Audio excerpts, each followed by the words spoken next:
What is the best water for longevity? Somebody asked me this. I think it was on Tumblr or something. I'm not sure. Oh, yes. On Tumblr, okay, they said, an important question. What is the healthiest water to drink for longevity? Is mineral water good? I've heard that distilled water can leach water from the bones. Okay, so when it comes to water, the most important thing I can think of is to avoid sodium fluoride. That is the most dangerous thing when it comes to water. Do not get fluoridated water, because from the research I've done, when you get fluoride in the body, it calcifies the soft tissues of the body. It turns things hard. It hardens them. So it would harden your arteries. It can calcify your pineal gland, which is that gland in your brain that some people call the third eye. You know, the New Age people. You don't want fluoride.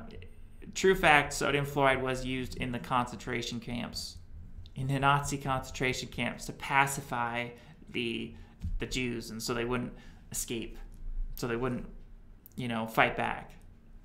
So you don't want to have fluoridated water. That's probably the most important aspect of water. And let's talk about calcification. So here's a little excerpt from an article.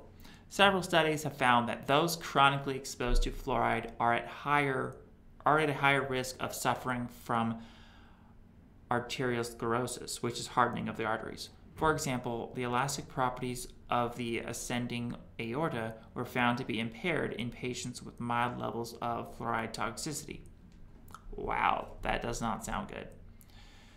Here's a little picture of a calcified heart, aortic valves. Look at that. You see that calcification forming there? That's what happens when you get fluorosis. Too much fluoride will calcify your freaking aortic valves, and you'll get a heart attack. So here's another little excerpt. Fluoride's ability to damage the brain is one of the most active areas of fluoride research today. Over 300 studies have found that fluoride is a neurotoxin, a chemical that can damage the brain.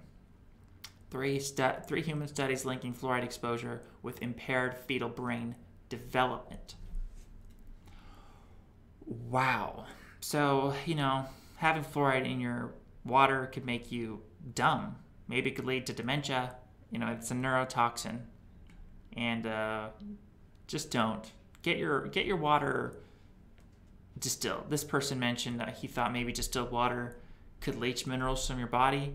I've done research, and I don't think that's the case. I think we get enough minerals from our food, and I don't think it's a concern that the water's going to start leaching a bunch of minerals from your body.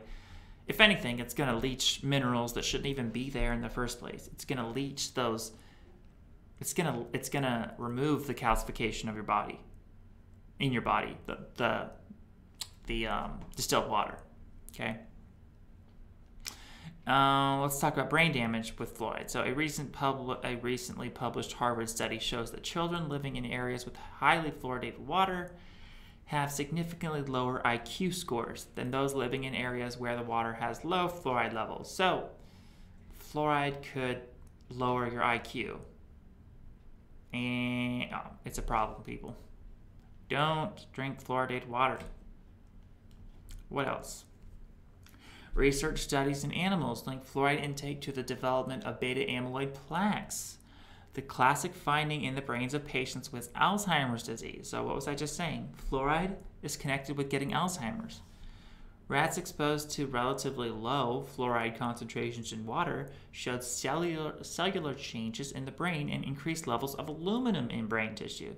So that's another reason it's contributing to dementia. We all know the connection between aluminum and dementia, which is why you shouldn't cook with aluminum pots and pans, which is why you should not use aluminum foil.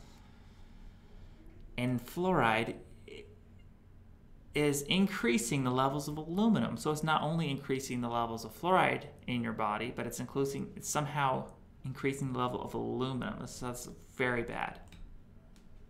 Let's talk about distilled water. So I just don't think it's a problem. I'm a fan of distilled water. But don't go to a store and buy distilled water in those big plastic jugs of distilled water, because it's plastic. It's absorbing all that plastic.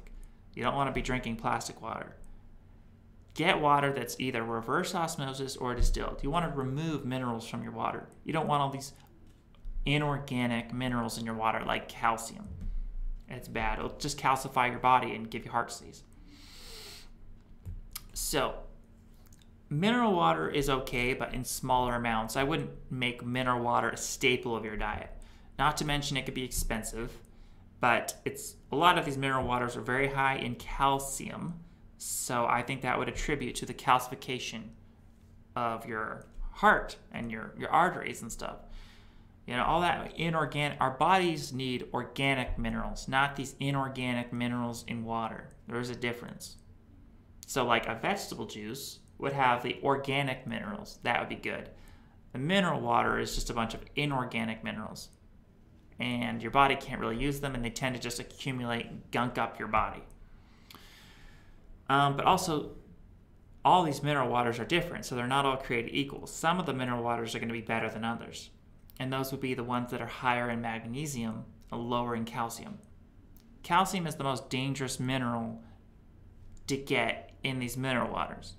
A high magnesium water is fine. Magnesium, even if it's inorganic, it doesn't seem to accumulate in your body or cause problems. If anything, it's just going to be a laxative if you get too much magnesium. But if you get too much calcium, it does crud up your system and it calcifies your arteries and stuff. So I've been to mineral waters. I've been to springs where the water's coming out and the water's splashing onto a rock. And the rock is just, you touch the rock, it's very hard. It's like a coral reef. And it's very rough to touch.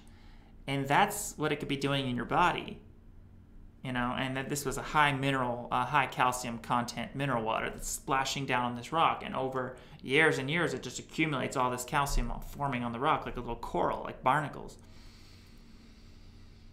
But something else that should be said about mineral water is that it can be very healing. Like if I'm a fan of like going to mineral water, like bathing in it, going to hot springs where you're soaking in the mineral water.